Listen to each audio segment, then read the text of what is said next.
Mesdames, Messieurs, bonjour, bonsoir. Nous sommes très heureux de partager ces moments-ci avec vous, alors que nous coulons tout doucement dans le mois consacré à la sensibilisation en rapport avec l'autisme. Vous le savez, la journée internationale est relative, c'est bien le 2 avril. Nous sommes en plein dans le mois de sensibilisation. Nous avons voulu profiter de cette occasion pour, avec vous, aller à la rencontre d'une femme exceptionnelle. Dans le monde de l'autisme, c'est quelqu'un qu'on ne présente plus. Elle est maman d'un enfant autiste et là, présentement, nous sommes dans les locaux du Blue Chrysalis Center. C'est le centre d'éducation spécialisée qu'elle a mis en place. Sans plus tarder, je m'en vais avec vous avoir un entretien avec Madame Martine Libam. Bonjour Martine. Bonjour Aminatou. C'est un plaisir de t'avoir, on va se tutoyer, c'est un plaisir de t'avoir avec nous sur Châtel TV, notre chaîne qui est consacrée à la sensibilisation justement à toutes les variantes du spectre de l'autisme. Qui est Martine Libam? Alors, tout d'abord, permets-moi, parce qu'on doit se tutoyer, permets-moi de te dire merci d'avoir fait le déplacement pour venir dans nos très modestes locaux, ici dans ce village, ce beau village. Très beau village. Appelé Edea, oui. Ville Lumière du Cameroun. Merci vraiment d'avoir fait le déplacement. Alors, Martine Bibaye, épouse d'Ibam, est maman d'enfants, parmi lesquels il y a une fille autiste qui s'appelle Gloria. Oui. C'est ça votre rapport avec l'autisme, c'est ça ton rapport avec l'autisme en fait? Oui, avant Gloria, je ne savais pas ce que c'était l'autisme. Oui. Je n'en savais pas grand-chose. Oui, rien du tout. Oui. Même si j'avais voulu faire psychologie quand je voulais entrer à l'université. Mon projet qui a été détourné avec les projets familiaux, mais bon, le plan de Dieu a fini par s'y faire. D'accord.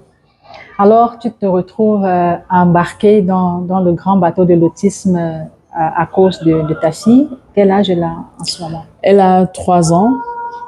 Au moment du diagnostic? Elle a 3 ans, au moment, 2 ans et demi, 3 ans. Au moment où on constate qu'il y a des soucis. Il faut dire que comme maman, à 2 ans, je commençais à m'interroger. Mais beaucoup plus au niveau du langage, parce qu'elle n'avait pas encore perdu les autres acquisitions. Parce qu'il faut dire qu'elle a eu un développement quasi normal, comme tous les enfants. Oui, plus ou moins correct, comme tous les autres enfants de son âge. Pas de soucis d'alimentation, dormait bien, s'amusait bien, à marcher normalement, à ramper. Bref, tous les stades du développement de l'enfant. Classique. Classique, voilà, il faut le dire. Seulement à un moment donné, le langage ne décollait pas et c'est le langage qui nous fait commencer à nous alerter. C'est vrai que quand moi je me mets en alerte, tout le monde, même les médecins, toutes les fois je partais, madame, vous vous alertez pour rien. Bon développement psychomoteur, chacun parle à son heure. Et comme de temps en temps, il y a eu des épisodes de bégaiement dans notre famille, on a dit, souvent ici dans la famille, les enfants ne parlent pas tôt, tu t'alarmes pour rien, bref. Mais voilà. Le questionnement a persisté, qui finalement t'a conduit à consulter, à continuer à t'interroger, à faire des recherches. C'est pas le questionnement en fait, c'est qu'à un moment donné, la petite a vraiment changé. Elle n'avait plus, elle qui aimait jouer, ne voulait plus jouer avec, elle ne voulait plus interagir avec les gens. Il y a eu un repli. Il y a eu un repli sur elle vers 3 ans. Elle a abandonné tous ses jouets. Elle a abandonné tous ses jouets. Elle avait un outil préféré, pour elle, c'était la bouteille. Donc, et l'automutilation a fait surface. Elle a perdu le sommeil. L'automutilation? Automutilation, c'est-à-dire qu'est-ce qu'elle faisait? Se cognait la tête librement et très fort sur le mur. On avait l'impression qu'elle n'avait pas de sensation de douleur. Donc, c'est par là que nous nous sommes entrés dans l'autisme. Non, pas je ne sais pas si c'est la grande porte ou la petite porte, mais c'est notre premier contact, un contact très violent qui nous a très violent, difficile, douloureux, comme tu le dis. Et voilà. Aujourd'hui, elle a 12 ans cette année. Comment est-ce que tu décrirais votre parcours? Quand je dis vôtre, j'entends bien pas toi seulement, mais la famille aussi, les autres personnes qui l'ont entouré ou accompagné dans sa marche, dans son cursus.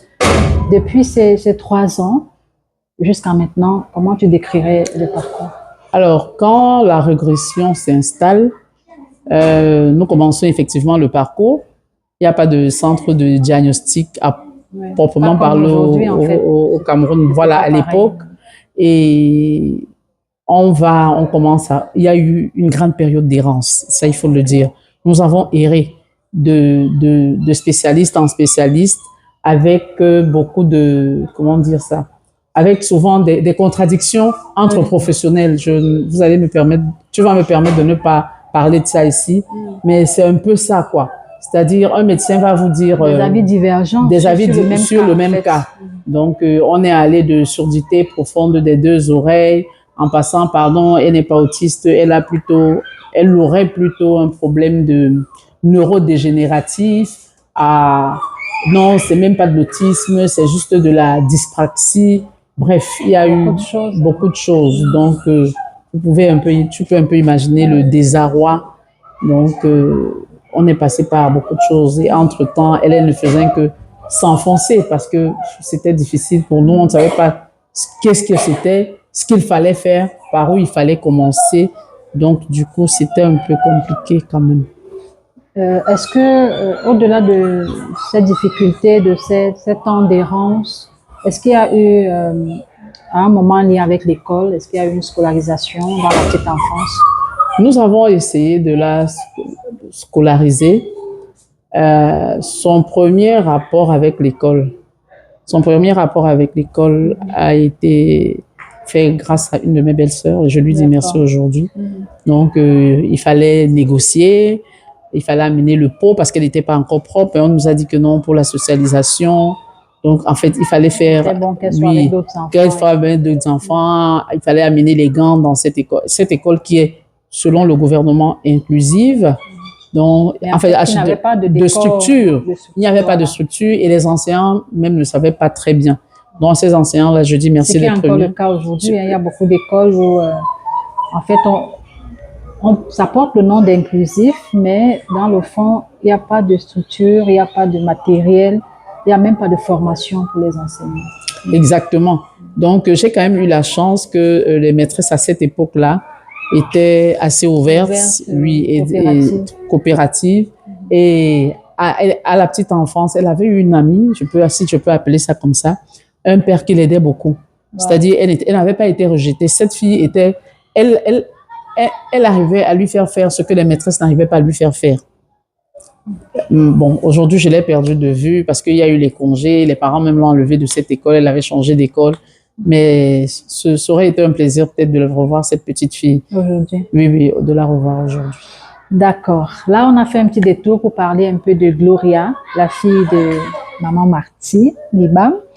Et justement, là, on va revenir sur le centre, la naissance du centre Glo Chrysalis. C'est venu comment? Alors, j'ai parlé d'errance tout à l'heure.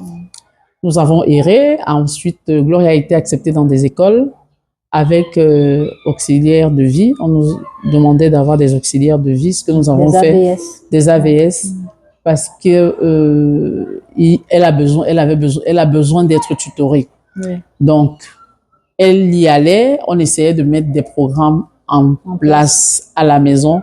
Mais très souvent, les écoles ne coopéraient pas, c'est-à-dire pour pouvoir avoir le même programme. Donc, elle a passé beaucoup de temps à l'école ordinaire avec AVS, mais on n'avait pas, mais ça ne décollait pas. Ça ne décollait pas comme on aurait souhaité. Parce que entre ce qu'elle faisait le soir à la maison et ce qu'on faisait à l'école, il y avait souvent un déphasage. Donc, à un moment donné, j'ai voulu aller à Douala, m'installer à Douala carrément, où il y avait beaucoup de centres. Et il faut dire que pendant cette période d'errance, je suis repartie à l'école. Je me suis réinscrite à l'école. Je suis allée faire un master en psychopédagogie et sciences de l'éducation. que par la grâce de Dieu, j'ai eu avec une mention très bien. Wow. Bravo. Et merci.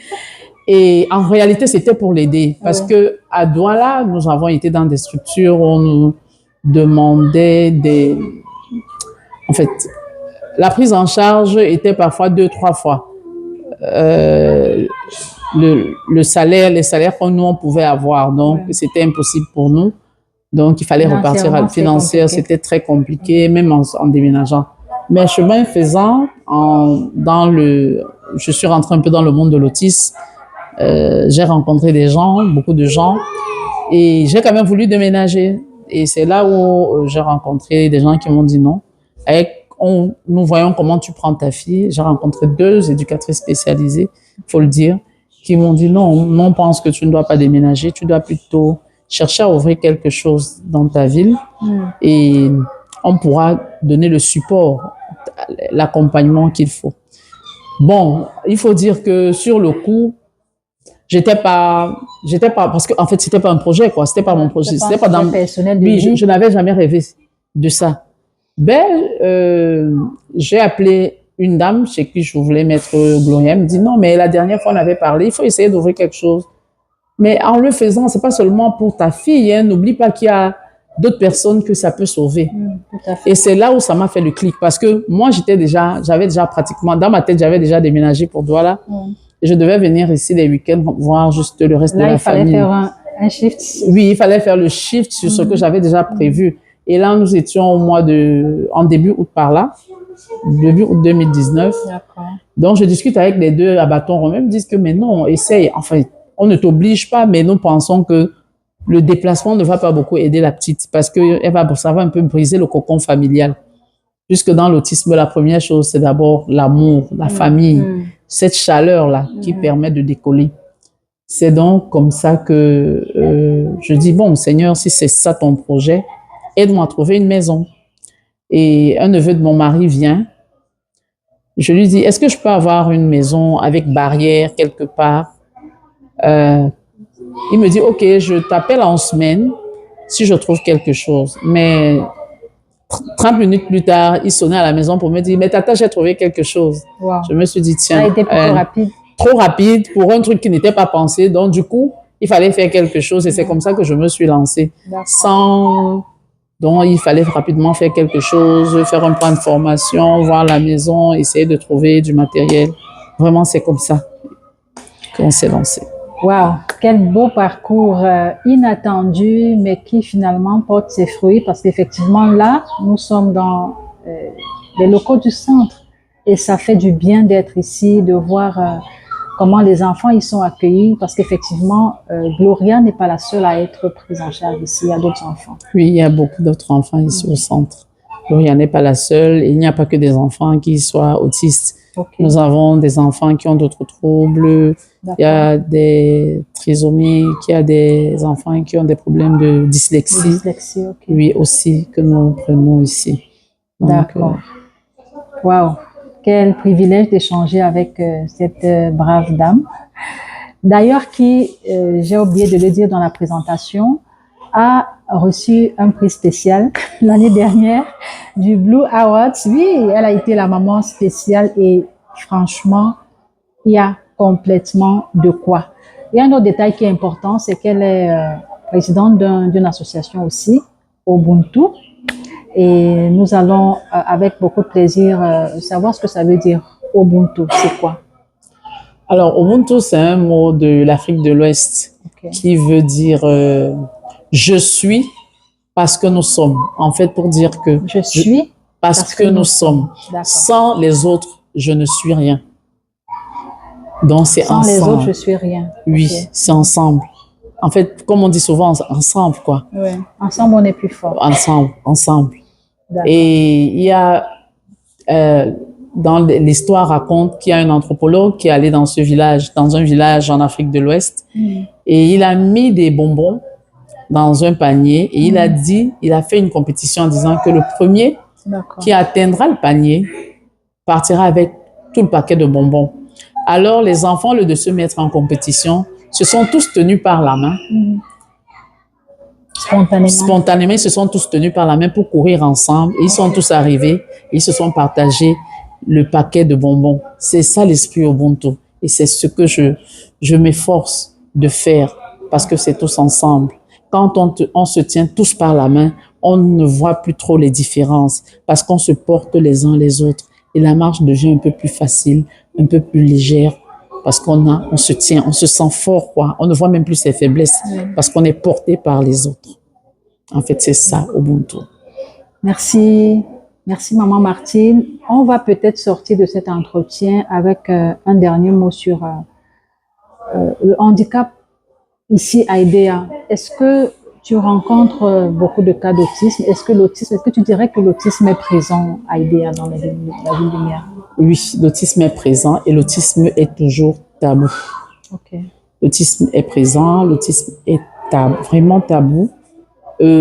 Certains parents commencent à sortir, mais il y a toujours un voile. Il y a toujours ce voile-là d'ignorance, de stigmatisation qui reste là. Bon, je peux dire que la bonne chose, mais même s'il ne faut pas dire la bonne chose, bien qu'il y ait la stigmatisation, aujourd'hui, les gens se sont rendus compte que l'autisme touche toutes les couches de la société. Que vous soyez moyen, riche, pauvre, ici à IDEA, on trouve les enfants autistes dans toutes ces couches de la société. Et je pense que c'est ça qui va nous permettre de faire l'éveil, parce que ce ne sera plus seulement c'est les enfants des riches, ils les ont vendus, ou c'est les enfants des pauvres, ils sont vendus. Au fur et à mesure que toutes les couches sociales vont se mettre ensemble, ça va permettre de faire décoller les choses. D'accord. Dernier mot, un mot à une maman qui nous regarde, ou un papa, pourquoi pas, qui a un enfant différent, que ce soit autisme, trisomie 21 ou dyslexie ou autre chose, et qui a l'impression que c'est la fin, qui a l'impression que le ciel lui tombe sur la tête, qui a l'impression que tout est fini, qu'il n'y a plus rien à faire, qu'il n'a plus d'espoir. Qu'est-ce que tu lui dirais? Qu'est-ce que je lui dirais? En fait, ce matin, j'ai pensé à un truc, parce que j'ai assisté à une conférence dernièrement, toujours sur l'autisme, où je disais que l'amour, et les gens, ce matin, je me disais, pourquoi les gens vont me dire pourquoi l'amour? Est-ce à dire que les parents n'aiment pas? Non. Quand je dis l'amour, je connais pas la référence biblique, mais il y a un passage de la Bible que j'aime beaucoup sur l'amour. L'amour est patient. Quand on a ces enfants-là, c'est 1 Corinthiens 13. 1 Corinthiens 13, merci beaucoup. L'amour est patient. Nos enfants nous demandent d'être patients. L'amour est tolérant. L'amour n'est pas bienveillant. L'amour, quand je dis l'amour, c'est en fait tout ça là. Parce que cette difficulté-là nous prennent nos tripes et c'est pas facile. Si on n'a pas Dieu et l'amour, on déprime. On s'enfonce. On s'enfonce vraiment. Donc, quand je dis aux parents l'amour, aujourd'hui, ce matin, j'ai pensé à ça, mais quand tu parles d'amour, certains parents ont l'impression que tu veux... Non, je veux leur dire que quand je dis l'amour, c'est qu'en fait, tout ce qu'on nous a dit... Pas prétention. Non, pas du tout. Pas un désir de les culpabiliser. Non, au contraire. Voilà. Je sais qu'ils adorent leurs enfants, il faut me pardonner le terme. Mais quand je dis l'amour, c'est parce que je sais que dans l'amour, il y a tout ça. Il y a la tolérance, la bienveillance, se donner. Parce que l'amour, ce n'est pas seulement donner, c'est aussi se donner. D'accord, merci. Merci, Maman Martine. Ça a été un plaisir. Merci de rester connecté à cette chaîne. Merci d'être disponible à chaque fois pour en apprendre un peu plus, parce qu'on n'arrête pas d'apprendre, on ne finit pas d'apprendre. Chaque jour qui se lève est une nouvelle opportunité pour apprendre, pour s'informer, et même se former, pourquoi pas. Nous avons été